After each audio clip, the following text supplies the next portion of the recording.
ये कहानी story for students in Hindi Pandit ji और बकरी ऐसे लोगों के लिए है जो जल्द ही लोगों की बातों में आकर अपना लक्ष्य बदल देते हैं और असफल हो जाता है। एक गांव में एक प्रसिद्ध पंडित रहता था।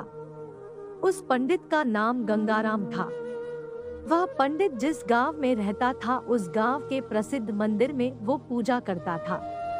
गंगाराम सिर्फ पूजा ही नहीं बल्कि सभी शादियां व सभी धार्मिक कार्य वही कराता था। गंगाराम इतना प्रसिद्ध था कि आसपास के सभी गांवों में उसकी चर्चा हुआ करती थी और सभी लोग उस पंडित का बहुत आदर किया करते थे। गंगाराम पंडित इतने प्रसिद्ध थे कि सभी लोग उन्हीं से अपना धार्मिक कार्य कराने के लिए दूर दूर गांव से बुलाया करते और अच्छा दान भी दिया करते थे। एक बार पंडित जी अपने गांव से दूसरे गांव शादी कराने के लिए गए थे। वह गांव पंडित जी के गांव से 3 से 4 गांव छोड़कर था। पंडित जी जब शादी कराने के बाद वहां से लौट रहे थे तो उन्हें एक बकरी भेंट स्वरूप दी गई। गंगाराम बकरी को लेकर पैदल अपने रास्ते धीरे धीरे लौट रहे थे क्योंकि उनका गांव 4 गांव के बाद था। जिस रास्ते से गंगाराम लौट रहे थे उस रास्ते पर 4 ठग रहते थे और वह आने जाने वाले लोगों को लूटा करते थे। जब उन 4 ठगों ने पंडित जी को देखा तो बोलने लगे, आज तो सुबह से कोई नहीं मिला है और हमारे खाने पीने की व्यवस्था भी नहीं हुई। चलो आज हम इस पंडित को ही लूट लेते हैं और इनसे ये बकरी चुरा लेते हैं। किंतु उनमें से एक ठग बोलता है, अगर पंडित जी को हमने मारा तो सारे गांव वाले हमें छोड़ेंगे नहीं और हमें बहुत पाप लगेगा। ये चारों ठग पंडित जी से बकरी छुड़ाने की एक नई तरकीब निकालते हैं और चारों ठग अपने अपने काम पर लग जाते हैं। गंगाराम जब पहले गांव पहुंचने वाले होते हैं तो वहां पहला ठग उन्हें मिलता है। ये ठग एक साधारण व्यक्ति की तरह पंडित जी से राम राम करता है और उनके पैर पड़ने के लिए झुकता है, लेकिन वह रुक जाता है और पंडित जी से बोलता है, पंडित जी आप तो बहुत ज्यादा प्रसिद्ध पंडित हैं और लोग आपकी बहुत इज्जत करते हैं, लेकिन ये क्या आप इस गधे के साथ क्या कर रहे हैं? पहले ठग की बात सुनकर पंडित जी गुस्सा हो जाते हैं और बोलते हैं, अरे मूर्ख, ये गधा नहीं, ये बकरी है, बकरी। लेकिन वह ठग पंडित जी से कहता है कि ये बकरी नहीं गधा है, आपको किसी ने बेवकूफ बनाया है। पंडित जी फिर गुस्से से कहते हैं कि तू ही मूर्ख है, यह गधा नहीं बकरी है, और इतना बोलकर पंडित जी आगे निकल जाते हैं। पंडित जी आगे तो निकल गए लेकिन इस घटना की वजह से पंडित जी के दिमाग में एक हल्का सा भ्रम हो गया। धीरे धीरे पंडित जी आगे बढ़ ही रहे थे और वो दूसरे गांव पहुंचने ही वाले थे कि उन्हें वहां दूसरा ठग मिला जो कि बिल्कुल साधारण व्यक्ति की तरह वहां खड़ा था।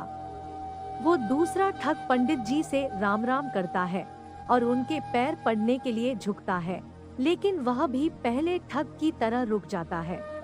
पंडित जी उस दूसरे ठग को ऐसे रुकते हुए देखकर पूछते हैं, क्या हुआ, रुक क्यों गए? तो वह बोलता है, पंडित जी आप इस गधे को साथ लेकर क्यों घूम रहे हो? इससे आप खंडित हो जाओगे और लोग आपके बारे में क्या सोचेंगे? इससे बेहतर आपके लिए यही है कि आप इस गधे को भगा दो। इस दूसरे ठग की बात सुनकर पंडित जी को बहुत गुस्सा आता है और बोलते हैं, तुम मूर्ख हो, दिखाई नहीं देता यह बकरी है और तुम बोल रहे हो गधा है।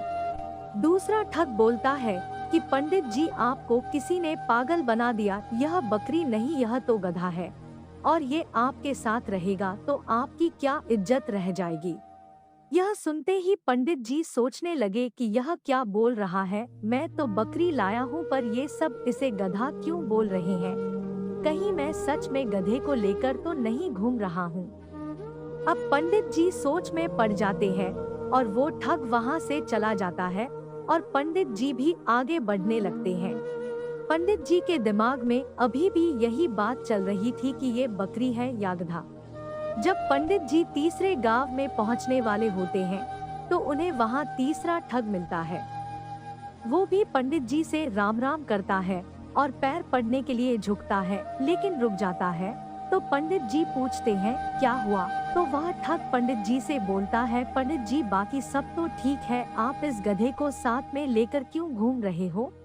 तीसरे ठग की बात सुनकर पंडित जी कहते हैं कि मैं इस गधे को गांव के बाहर छोड़ने जा रहा हूँ। मुझे रास्ते में दयनीय हालत में मिला था और पंडित जी वहाँ से निकल जाते हैं।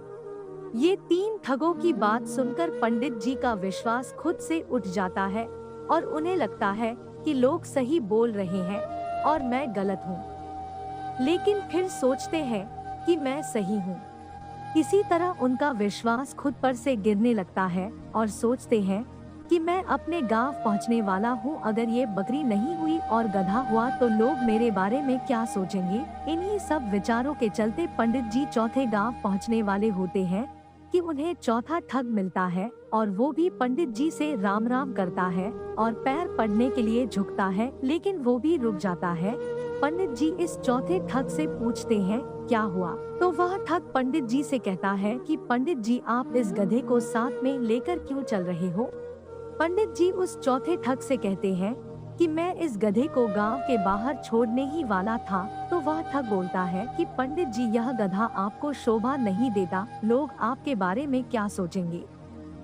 आप इसे मुझे दे दीजिए, मैं इसे बाहर छोड़ आऊंगा। इसी के साथ पंडित जी अपने आप पर विश्वास को खो देते हैं और उस बकरी को गधा समझकर उस ठग को दे देते हैं और अपनी बकरी को छोड़कर आ जाते हैं। उन चारों ठगों की ये तरकीब काम कर जाती है और वह पंडित जी से बकरी छुड़ा लेते हैं और उसे बेचकर पैसा कमा लेते हैं। मोरल, हमें खुद पर विश्वास रखना चाहिए। दूसरा व्यक्ति क्या कह रहा है उससे हमें कोई फर्क नहीं पड़ना चाहिए, क्योंकि रास्ता भटकाने वाले बहुत मिलेंगे। इस कहानी में भी वही हुआ है। अगर पंडित जी को खुद पर पूरा विश्वास होता कि हाँ ये बकरी ही है, तो वह अपनी बकरी को ठगों को नहीं देते। इसी तरह हमें भी अपने ऊपर विश्वास रखना होगा।